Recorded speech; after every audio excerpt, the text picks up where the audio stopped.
नए मंदिर में रामलला के ठाठ होंगे निराले। हर रोज होगी 6 आरती। रोजाना होगा गज दर्शन और गोदान परंपरा। राम जन्मभूमि तीर्थ क्षेत्र ट्रस्ट के महासचिव चंपत राय ने देश के चुनिंदा धर्माचार्यों से गहन विचार विमर्श के बाद रामलला के पूजन अर्चन की व्यवस्था तय की है। कार सेवकपुरम में हुई राम जन्मभूमि तीर्थ क्षेत्र ट्रस्ट की बैठक के दौरान रामलला के पूजन अर्चन के क्रम में कई अहम सुझाव सामने आए। रामलला का नित्य अभिषेक सरयू जल और पंचामृत से किया जाए। नवनिर्मित मंदिर में स्थापित होने के साथ रामलला के ठाठ निराले होंगे। उन्हें प्रशिक्षित अर्चकों की विशेष टीम नित्य 4 साढ़े 4 बजे के बीच ब्रह्म मुहूर्त में वेद मंत्रों के सस्वर पाठ के साथ जाएगी। आचमन आदि के बाद रामलला को गज दर्शन कराया जाएगा। इसी क्रम में रामलला के हाथों नित्य गोदान की परंपरा का पालन होगा। 15 से 24 जनवरी के बीच प्रस्तावित रामलला के प्राण प्रतिष्ठा महोत्सव की तैयारी के साथ नवनिर्मित मंदिर के रामलला के नित्य पूजन अर्चन की भी व्यवस्था पर विचार किया जा रहा है। इसी क्रम में राम जन्मभूमि तीर्थ क्षेत्र ट्रस्ट के महासचिव चंपत राय ने देश के चुनिंदा धर्माचार्यों से गहन विचार विमर्श के बाद रामलला के पूजन अर्चन की व्यवस्था तय की है।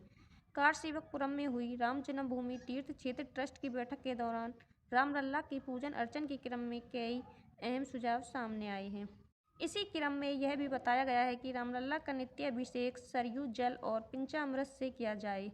सरयू जल लाए जाने के बाद प्रबंध पर भी विचार किया गया। सुझाव दिया गया कि सरयू जल विशेष वाहन से लाया जाए और जल के प्रति आदर की दृष्टि से उस पर छत्र तवर जारी परिचारक भी नियुक्त हो। अभिषेक स्नान और श्रृंगार के बाद सुबह 7 साढ़े 7 के बीच रामलला का दर्शन श्रद्धालुओं के लिए सुलभ होगा।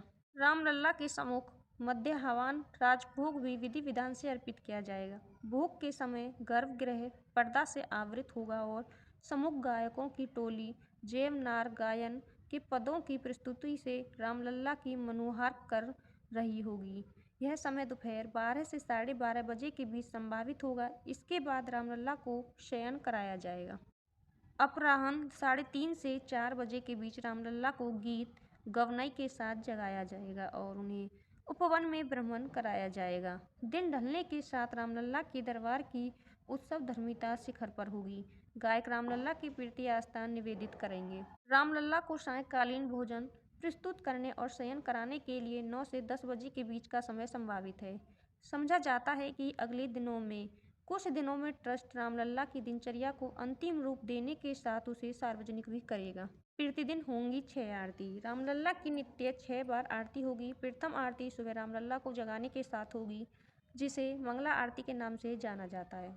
दूसरी आरती रामलला के अभिषेक स्नान के बाद सुबह 7:30 से 8 बजे के बीच संभावित है। इसे श्रृंगार आरती के नाम से जाना जाएगा। तीसरी आरती राजभोग के साथ होगी। इसे राजभोग आरती। चौथी आरती अपराह्न रामलला को जगाने के साथ होगी। इसे उत्थापन आरती। पांचवी आरती दिन ढलने पर होगी। इसे संध्या आरती और अंतिम शयन आरती के साथ रामलला का शयन होगा।